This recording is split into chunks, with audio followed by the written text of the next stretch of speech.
My name is Jake Wilson, 54 years old. And up until that Monday morning, I was a senior systems analyst at Meridian Technologies in Columbus, Ohio. 17 years. I was the guy who knew every network cable, every outdated server, all the way to the modern cloud infrastructure. I stayed through 3 different CEOs. I trained every wave of new hires. I recovered lost files in the middle of the night. I worked through holidays and weekends. Never asked for a promotion. Never expected a pat on the back. Then that morning, Daniel, my boss, called me into his office. Vanessa from HR was already there, waiting. I knew what was coming. Something in the air had shifted weeks ago. Daniel didn't sugarcoat it. Jake, after 17 years, we've decided to eliminate your position. Please clear your desk by the end of the day. I just nodded. I understand. No arguing, no begging, just silence, calm, like all those 3 a.m. system crashes I handled without flinching. I walked back to my desk like a ghost. Nobody said a word, but their eyes, avoiding mine, sneaking glances before burying back into their screens, said it all. They already knew. Then I bent down and started packing up what was mine.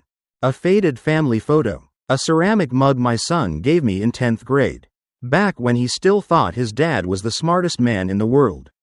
And a tiny cactus, the only living thing that survived 17 years under those cold fluorescent lights. Every item I touched was like reaching into a memory. The nights I stayed to recover burning servers. The files I brought back from the brink. Ones people thought were lost forever. The holiday seasons I spent alone in the office, quietly installing updates so everyone else could boot up their computers the next morning without a second thought. Then, Bethany from marketing walked up. Her face couldn't hide the shock. Jake, I just heard. I can't believe it. You practically built this place. I gave her a tired smile. The company's changing. But her voice cracked, rising. No warning? After everything you've done for them? People started turning their heads. I quickly whispered, "It's okay." Really? But the truth was, it wasn't okay. Because I knew, they hadn't just fired me. They erased history. They erased the work of someone who had once been the backbone of this system. As I walked out, Daniel, the man who signed the end of my career, stood at his office door. Watching silently, not a word, not a handshake, not a single look of gratitude. Just monitoring, like I was some kind of threat. 17 years, and I left like a stranger. But what they didn't know was that I didn't walk away empty-handed. Because over nearly 2 decades, I wasn't just the IT guy. I was the only person who truly knew the ins and outs of the system. I was the one who wrote the code no one else could read. I was the one who embedded security layers they didn't even realize they were depending on. And I was the one who quietly built an internal audit tool, back when the company got tangled in a financial scandal years ago. A system I still had a backup of, tucked neatly, in the trunk of my car. Sometimes, the quietest guy in the room is the one who knows the most. I walked out of that building without looking back. The glass doors shut behind me, sealing off the place that had been a part of my life, and now, just a deep, numb wound. I got into my car, leaned my head on the steering wheel. No tears, no sighs, just silence. Then I looked up, 12 stories high. That's where I spent nearly half my life. The place where lines of code kept me up night after night. The place I once believed hard work would always be recognized. My employee badge had just been confiscated. I had renewed it 16 times. 16 times I chose to stay, through changes, through being overlooked, only to be tossed out like an expired part. But the saddest part wasn't losing the job. The saddest part was realizing that for 17 years, I trusted the wrong people. I turned down offers from 3 other companies. I missed my daughter's birthday, my cousin's wedding, even a friend's funeral, all to sit there, in the dark server room, patching problems no one else could understand. Andrea, my wife, used to joke, "Those servers are your second family." Back then, I'd just laugh. But now, thinking back, she wasn't wrong. I lived for that company. And in return, they threw me out like something that had outlived its use. But they forgot one thing. I'm not the kind of man who walks away bitter. I'm the kind who, when pushed out the front door, quietly comes back through the side, with a flashlight in hand and a ring of keys they no longer control. So I went home, not to rest, but to begin. In the car, I reached under the seat and pulled out a USB drive. Not just any USB. This one held everything people thought had been lost. 5 years ago, the legal team asked me to create an internal access monitoring system in case of a data breach. I did exactly that, and I quietly kept a copy. Just in case. They forgot they ever asked for it. Now, it was in my hands. I stepped into the house and headed straight to my desk. Andrea looked at me, worried. Silent. She didn't say a word. Just made a cup of coffee and set it down gently. I nodded in thanks. Then I sat, plugged the USB into my personal laptop, and watched as an underground world lit up. Files no one else had ever touched. Misrouted internal emails. Executive meeting schedules. Records of unusual wire transfers. And then, a strange name appeared in the financial system. Apex Solutions Group. Never heard of it, but the logs showed it had been receiving recurring payments, with amounts growing month by month. I sat up straight. My heart pounded. My hands, cold at first, started to tremble. I opened a business lookup tool. Registered address? AUPS Dropbox. Operating since? Just last year. Owner? Thomas Wilcox. My chest tightened. Wilcox. That's Brian's last name, our company's CFO. That name wasn't random. I didn't say a word. Didn't yell. Didn't slam the desk. I just paused, closed my eyes for a few seconds, then opened a new tab. That Wednesday was the quarterly board meeting. I used to be invited, back when I was still part of the Internal Security Oversight Group. I smiled to myself. They thought I was gone. But really, Wednesday would be the day I returned. The next morning, I woke up without an alarm. No blaring 6 a.m. beeps. No rushed coffee in a travel mug. Number 40-minute traffic jam to the office. Just a quiet morning, sunlight slipping through the curtains. Andrea brought coffee to my desk. She didn't ask anything. After 19 years together, she knew when I needed silence to prepare for something big. I sat there, in front of my personal laptop, eyes locked on the screen. The USB was still plugged in. The files still open. And I knew, now was the time to dig deeper. I opened the system log archive, files no one cared about. But to me, they were clues to something far bigger. And sure enough, I found what I was looking for. 18 months ago, right when Apex started receiving payments, the system logs showed a request for extended access to the financial platform. Request by Brian Wilcox. Approved by Daniel, my direct supervisor. I froze. It was like hearing a death sentence read aloud. Because that meant, they were in it together. They had been planning to cut me loose for a long time. I wasn't collateral damage. I was an obstacle. So I dug further. Turns out, the owner of Apex, Thomas Wilcox, was in fact Brian's brother-in-law.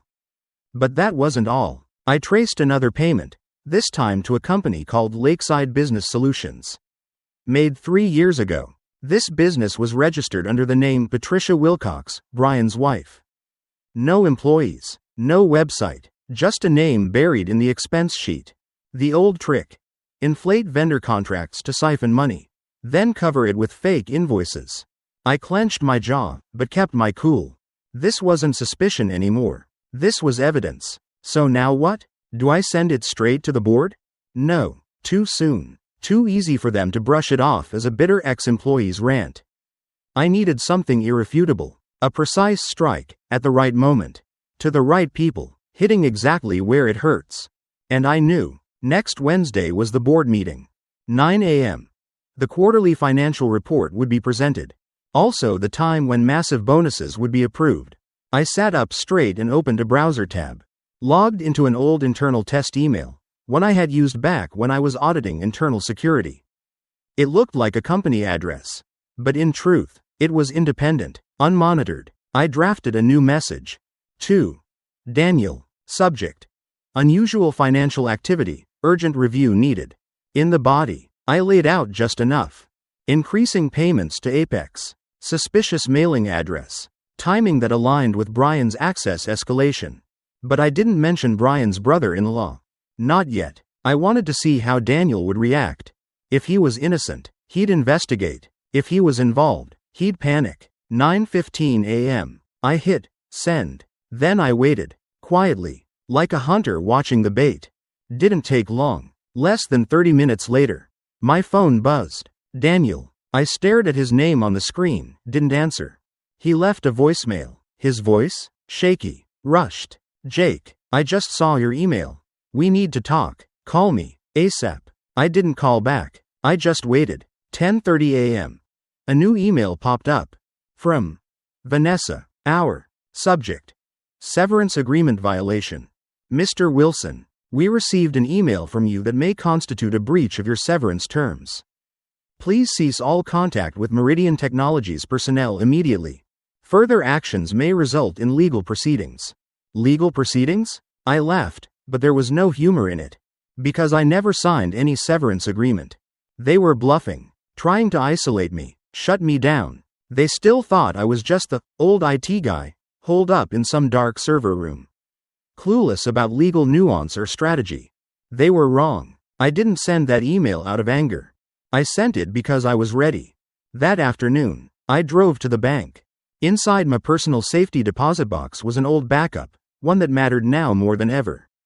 It held original system logs, infrastructure plans, and access modification records, clearly showing Brian Wilcox requested elevated access.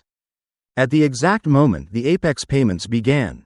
No more doubt. This wasn't a mistake. This was premeditated. When I got home, my phone showed 3 missed calls. Daniel, Vanessa, and Jason Phillips, the new advisor, some smooth talker I'd seen hovering around board meetings. He never spoke to me, never looked at me for more than 2 seconds. Now, he left a message. Jake, I heard you sent something. I think there's been a misunderstanding. Let's meet. I can explain. I didn't need his explanation. I just needed them nervous enough to make mistakes. 3 p.m. The landline rang. A phone I hadn't used in years. I picked it up, said nothing. A low, steady voice came through. Jake, it's me, Brian Wilcox. We need to talk. I stayed silent. Seems like you might be misunderstanding something. I believe we can handle this internally. No need to drag the board into it. Just you and me. I let out a quiet laugh. Oh, and what do you call this? An explanation? He hesitated, then spoke softly. Restructuring is always delicate.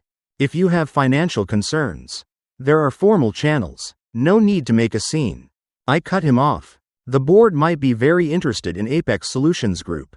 And Thomas Wilcox. A long, long silence. Then I heard him exhale sharply. You're making a serious mistake. Jake. I responded, clear, cold. I don't want anything from you. But if you contact me again, I'll consider it a threat. And I'll forward everything to the SEC, IRS, and 3 major newsrooms. Then I hung up. Less than 10 minutes later, another email from Vanessa. This time, a new severance package, twice the original offer. Attached was a document demanding absolute confidentiality. They were panicking, but they still thought this was a negotiation.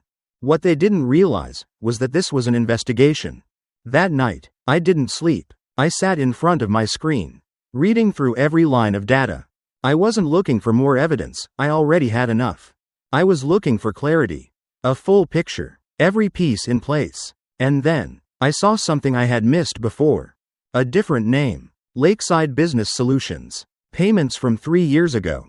Listed as System Development Consulting Fees. In reality, no one at the company knew who they were. No website, no staff. I looked up the business registry. Owner? Patricia Wilcox. Brian's wife. I leaned back in my chair. A chill ran through me. Apex, his brother-in-law. Lakeside, his wife. Funds routed through 2 separate shell companies. At different times. But all roads led to one final approval. Brian Wilcox. And then, I found one more internal email from 3 years ago. From Daniel, to Brian. Adjusted budget for your side. Other departments will take the cuts. One short line, but damning. Daniel didn't just know. He facilitated it. He traded silence for power. And Jason, the advisor, in the $5 suit? I pulled up the consulting contract pipeline. Jason hadn't gone through any competitive bid. No vetting. His contract was greenlit, through Daniel's executive override. Not to improve the system, but to replace me. I was the last piece they needed to remove. So I put everything together.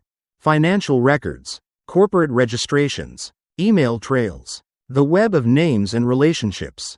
I didn't send it to the press. Didn't call a lawyer. I printed everything, sorted it into a neat manila folder. Then I called Robert Chen, a semi-retired board member. We had worked together years ago, back when the company first asked me to overhaul the security infrastructure. He was one of the very few who actually read my technical reports. And one of the even fewer I believed still cared about justice. The phone rang twice. Jake Wilson? His voice surprised. Heard you left the company? Not exactly voluntarily. I said, Robert, I need 15 minutes. It's urgent, financial misconduct, and I'd rather not send this over email. After a pause, he replied, You know, Brian and Daniel have looked awfully nervous lately. Now I think I know why. Meet me in the South Park in 1 hour. I was there, on time, sat on a bench, handed him the folder. I'm not looking for a job. I told him, I'm not looking for money. I just want accountability. He flipped through the documents. Paused when he reached the name Thomas Wilcox. Brother-in-law? And his wife too? I nodded. He exhaled slowly, silent. Jake, if this is real, this is the biggest scandal our company's ever faced. I looked him in the eye. I never did this job for the money. I did it for the system. But if the system's rotting from the inside, then I'll be the one to tear it down. Brick by brick. He didn't reply, just held the folder, gave a solemn nod. There's a special finance committee meeting tomorrow morning. I'll be there, and I'm bringing this. That night, while having dinner with Andrea, my phone buzzed. She glanced at the screen, frowned. Jason Phillips came by earlier. Asked if I knew where you were. Said it was urgent. I looked at her, silent. I didn't tell him anything. Just said you were out. I nodded. Good. That means they're scared. Later that night, I sat by the window, watching the city lights come on. On my laptop, I scheduled one final email, set to send at 8 a.m. sharp. To the full board of directors. Subject line. Before you approve Q2 bonuses, please read the attached report. Attached was the full report.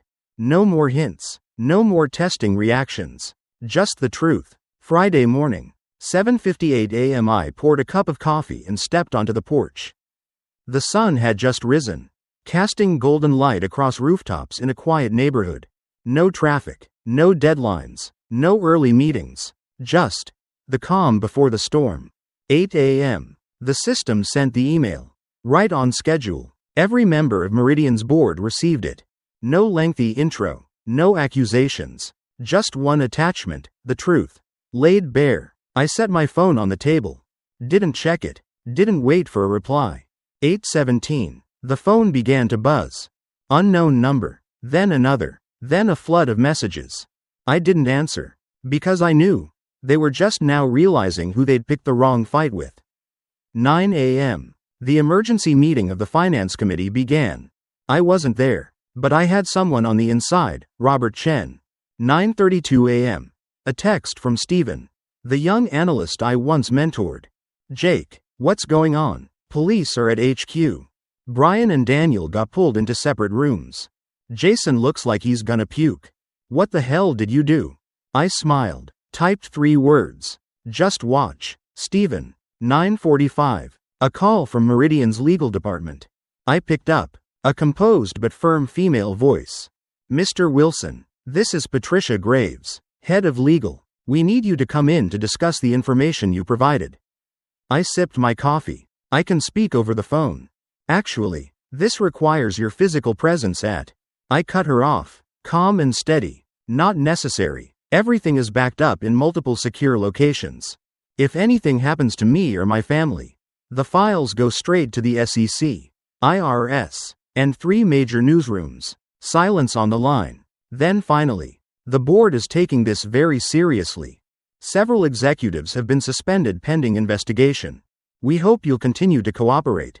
I replied, I've already cooperated fully. Everything I know is in that report. The rest is up to you. I drove out of the city. Stopped at a roadside diner. No one knew who I was. And that was exactly how I wanted it. 12:07 p.m. The first headline appeared. Meridian Technologies launches internal probe -$4.50 under suspicion of misuse. No names were released, but I knew it wouldn't be long. 2 p.m. Phone rang. It was Robert Chen. No small talk. He got straight to it. "Jake, it's a storm." Brian confessed, said Daniel pressured him into it. Daniel's blaming everything on Brian. Jason claims he was just a clueless consultant. I said nothing. Let him go on. The board trusts none of them. All three are suspended. A special audit team has been formed. Police will formally step in on Monday. "Jake, everything you reported checks out, every last detail." I nodded. I just did what I've always done for the last 17 years. Found the flaw in the system. And fixed it, the right way. Robert hesitated, then said, "The board wants you back, but not in your old role. They want to create a brand new position. Chief Information Security Officer. You'd report directly to the board. Full system control, independent budget, veto power over technical financial proposals." I was silent for a few seconds. Didn't expect them to go that far. That night, I told Andrea everything. She said nothing through the 30 minutes I laid it all out. Finally, she took my hand and asked softly, "So, what do you want?" I didn't answer right away, because I was still asking myself the same question. I had won. I had made them pay. But, did I really want to return to a place that once turned its back on me? I stepped onto the porch. Autumn wind cut through the night air. I opened LinkedIn and posted one line. "Don't burn bridges. Just let them collapse under the weight of their own greed." Just one sentence. Within 10 minutes, my inbox was overflowing with job offers. This company, that corporation, higher positions, triple the salary, bonuses attached. I didn't respond to a single one. Because there was still a bridge I hadn't decided whether to cross or leave behind. Monday morning, I put on the suit that had hung untouched for 7 years. Andrea stood behind me, gently adjusted the collar. "You ready?" I didn't answer, just looked at her, then nodded. The Meridian headquarters parking lot was just the same. The little flower bed still sat by the entrance. But something had changed. I was no longer the guy walking in with a staff badge and anxious eyes. I was the one invited back, by the very people who once ignored me. The gate guard looked at me, briefly confused, then quickly bowed his head. "Welcome back, Mr. Wilson." I stepped into the elevator. For the first time in 17 years, I hit the button for the top floor, the executive level. The boardroom doors opened. 10 board members sat around the polished, gleaming table. Robert Chen gave a slight nod, his gaze quiet but filled with trust. The acting CEO, formerly the COO, stood up. "Mr. Wilson, thank you for coming. We, the full board, have approved the creation of a new role, Chief Information Security Officer. Equal authority with the VPs. Independent budget. Full access to audit systems and final say on all fintech proposals." I said nothing, just placed a folder on the table. "These are the terms I require," I said, "non-negotiable." The CEO opened it. Her eyes twitched slightly. "Full authority to inspect any department. Veto power on any proposal showing shady signs. No one, not even the CEO, can block my access. Reports go directly to the board, no middlemen." "These are unprecedented," she said. I looked her in the eye. "So was the embezzlement of $5.2 million. You want a clean system?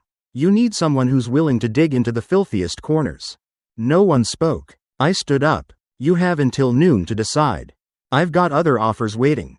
11:47 a.m. They called back. "We accept all your terms." 6 months later, I sat in my new office, with a panoramic view of the city. Behind me, a whiteboard listed the routine audit schedule, patched vulnerabilities, and names of recently promoted employees. Steven, the young guy from before, was now running the systems department. I watched him walk between rows of desks, his eyes steady and confident, just like I used to walk. Once upon a time, a knock on the door. Andrea appeared, holding my jacket. "Lunch?" I stood up. We walked out of the office together, where once there were pitying looks directed at me. Now there were eyes full of something else, quiet, deep, and full of respect. No one turned away. No more whispers behind my back. I didn't need to pound the table. I didn't need to shout. I didn't make anyone kneel and beg for mercy. I did one thing and one thing only: protect this system with my knowledge, loyalty, and the principles I'd never lost, even when they turned their backs on me. And strangely, they felt it. Since my return, the system wasn't just saved, it was rebuilt. Stronger and more sustainable than before. Leaky connections, neglected code layers, unfinished projects, all of them were handled by me and the new team within just 3 months. The IT department, once considered a cost, now became the heart of the company. Revenue grew, project rollout speed doubled, system errors dropped by 84%, all thanks to the principles I held firm on and the people I trusted to back me up. And then, the most unexpected thing happened. Our biggest competitor, the one that had been home to so many of the people who had turned away from me, was overtaken by us. Not with tricks, but with real performance, real quality, and real trust from our customers. The CEO of that company even had to speak in an industry meeting. We misjudged one person, and now, the whole market is witnessing that. A few weeks later, I saw one by one, they came back. The engineers who had left because of disagreements with me. The managers who had refused to collaborate just because I didn't speak nicely. They stood in front of me, one after the other, bowing their heads, not out of fear, but out of respect. "Jake," one of them said, "we're not here to apologize. We're here to learn how to build a decent system again." I looked at them, not angry, not mocking, just a slight nod, and one sentence: "Welcome back. Here, we don't rebuild to take revenge. We rebuild to go further." And they understood. In the elevator, Andrea took my hand. "Are you happy now?" I thought for a moment. No, I didn't feel happy, the way people usually talk about it. I felt at peace. A kind of peace that only comes when you stand firm in your values.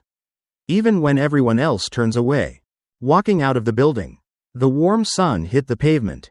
I got a text from Robert. "The security budget has been fully approved. 100% unanimous. No objections." I smiled, not because I won, but because for the first time, I saw the right person not being pushed aside. Andrea asked, "What's going on?" I shook my head. "Nothing. Just thinking about the bridges." She smiled. "Bridges?" I looked up at the sky. Some bridges collapse on their own because of greed. But there are some, if rebuilt with integrity, will stand stronger than before. And this time, I was the one who rebuilt the very bridge that had once collapsed because of them.